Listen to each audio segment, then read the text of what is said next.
Hi, everyone. Hi.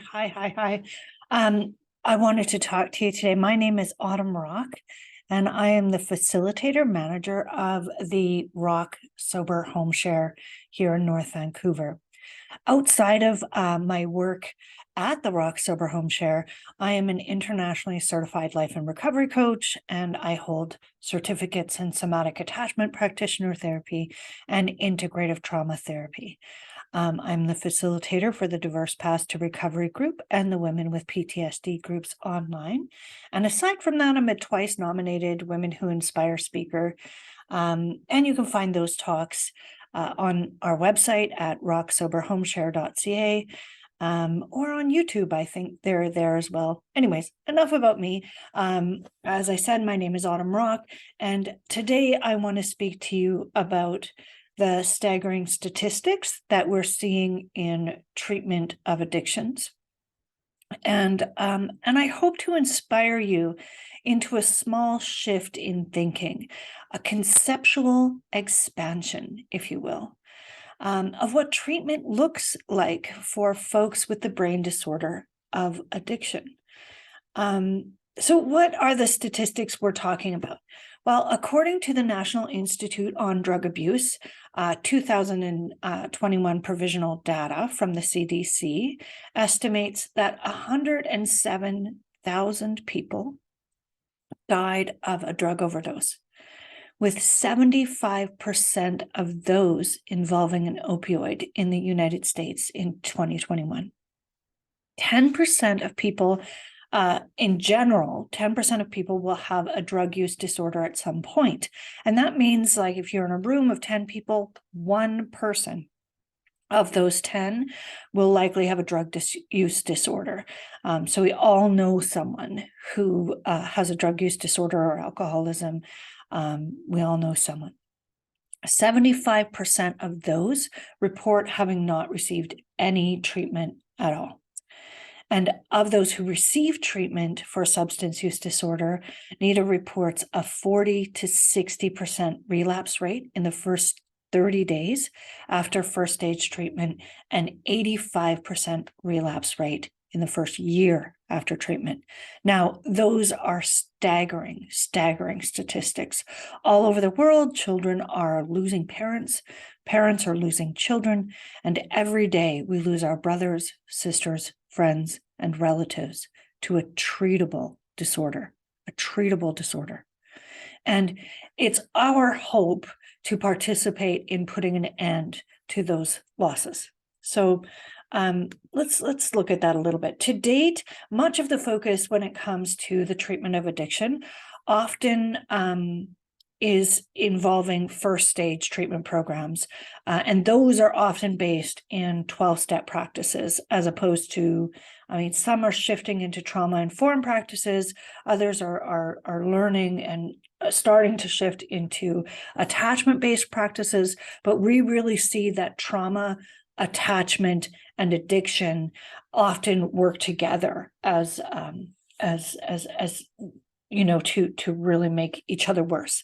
So we want to make it clear that no doubt detox programs along with first stage treatment programs are imperative, necessary, and exceptionally important.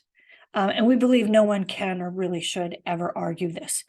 We need to interrupt the pattern of addiction and all that pattern involves through intensive and isolative measures such as detox and treatment.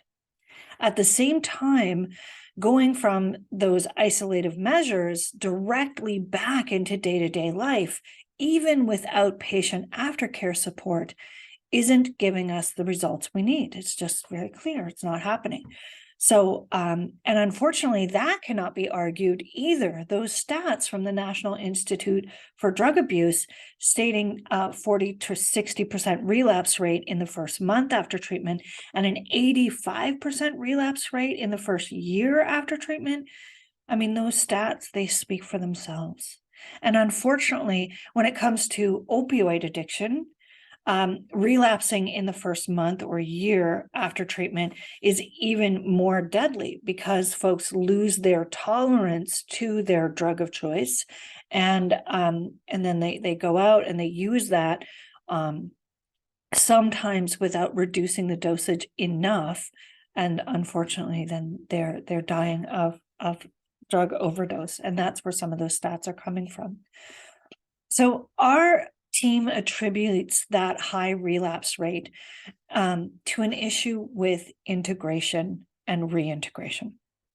So what that means is people are struggling to combine the things that they learn and the strength that they gain in treatment with their day-to-day life, which kind of makes sense, right? Because out in day-to-day life, you're living in a certain way, going to treatment, you're living an entirely different way. Combining those two is going to be an issue. So, folks before treatment are in a life that is usually controlled by finding ways and means to get more, usually surrounded with the kind of people, places, and things that support a life of addiction. And then what we're seeing is that people go into treatment, they come back out, and they need to somehow adjust to that. So we're seeing a lot of people, as the stats are clear, falling off of that. So what we offer is a second and third stage inpatient treatment program that helps with exactly that. Of course, right? We need reintegration. And we see that, and now this is the part where we're asking you to make a shift. We see that as equally as imperative as a part of addiction treatment and recovery process as the first two stages of addiction treatment. So we see the second and third stages as absolutely imperative parts, not extras or add-ons. So what does that process look like? For folks that go into like I said, they go into detox, where they're shaken through those withdrawals, and then they get put on they can get put on medically assisted detox programs, or and then head into first stage. Those who are lucky enough to get to head into first stage recovery, they go into that first stage treatment where they're in lockdown. Oftentimes they don't have their phone for the first week or 2 weeks, and then after that it's limited. Oftentimes they're in isolated places, so like you'll go to an island or a farm or somewhere that's isolated from the rest of the world. Again, these things are exceptionally important, right? But then when we take someone from that isolated place and then they drop them back into their day-to-day lives, that shift can be very, very difficult. So, and that's where we're seeing those exceptionally high relapse rate and reoccurrence rates of 40 to 60% in the first month and 85% in the first year. So, like we said, those stats speak for themselves. Something is missing. And we believe that what we're offering is at least one of the missing pieces of that puzzle. It's a residential second and third stage treatment program, and it's a must, right? It's a must so that we can get that staggered reintegration into day-to-day life.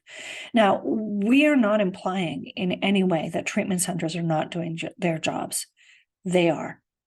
They are effectively interrupting and treating addiction while folks are in treatment, and they're offering outpatient programs.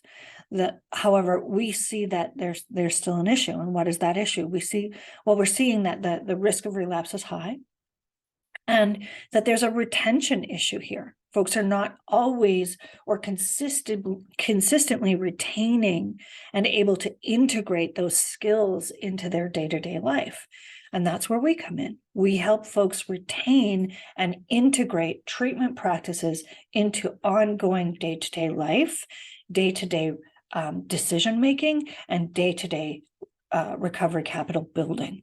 And we believe that second stage treatment, which works alongside detox and first stage treatment, is as imperative as the other steps of treatment. And this is why we've chosen to offer a treatment program that focuses on helping folks with staggered reintegration into day-to-day life, relapse prevention methods, and ongoing assistance, so that people can not only gain, because they gain a lot of skill in treatment, but retain the teachings of treatment through day-to-day ongoing practice. And again, we see this as absolutely imperative. So every day here at the Rock Sober Home Share, folks continue to participate in a treatment program that allows them to integrate ongoing treatment practices into their lives. So can addicts reach their goals and dreams and still recover?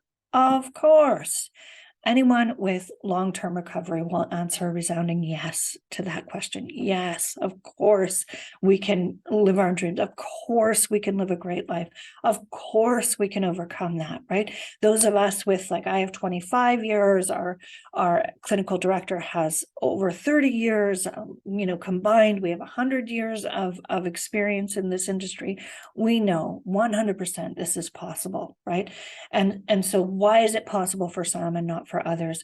Well, we believe that offering the support folks need is a part of that solution. So by offering imperative second and third stage treatment to bridge gaps in services, we hope that folks will begin to see more greater success, less of that 40 to 60% relapse rate, and more of that ongoing recovery process. The other factor we're hoping to overcome here is learned helplessness. The more people go into treatment and come out and then they relapse, and then they see that as a failure. It's not necessarily a failure, but they see that as a failure. The more helpless they feel, the more they feel like no matter what they do, it can't be done. And I want to say that that is absolutely not true. It can be done if you have the right supports. And so having that right support is so important. So so we believe that second and third stage recovery is as important as the other stages of treatment. And our hope is that when individuals, communities, government, and treatment industry leaders begin to make the shift in thinking that includes second and third stage residential recovery programs, will begin to rise above those statistics. So if you're an individual, family member, or industry professional that already sees this need, or is making the shift into seeing this need and would like to know more, we invite you to contact us today. You can push the contact button if you're watching this from the website. And if not, you can definitely get in contact with us through the website at rocksoberhomeshare.ca, or you can email me directly at Autumn, AUTUMN, D like Diane, A like Anita Rock, so autumn.rock at gmail.com. And thank you so much for listening today. Again, I'm Autumn Rock, and I'm so looking forward to hearing from you and making this shift into greater success with addictions recovery. Thanks again. Take care.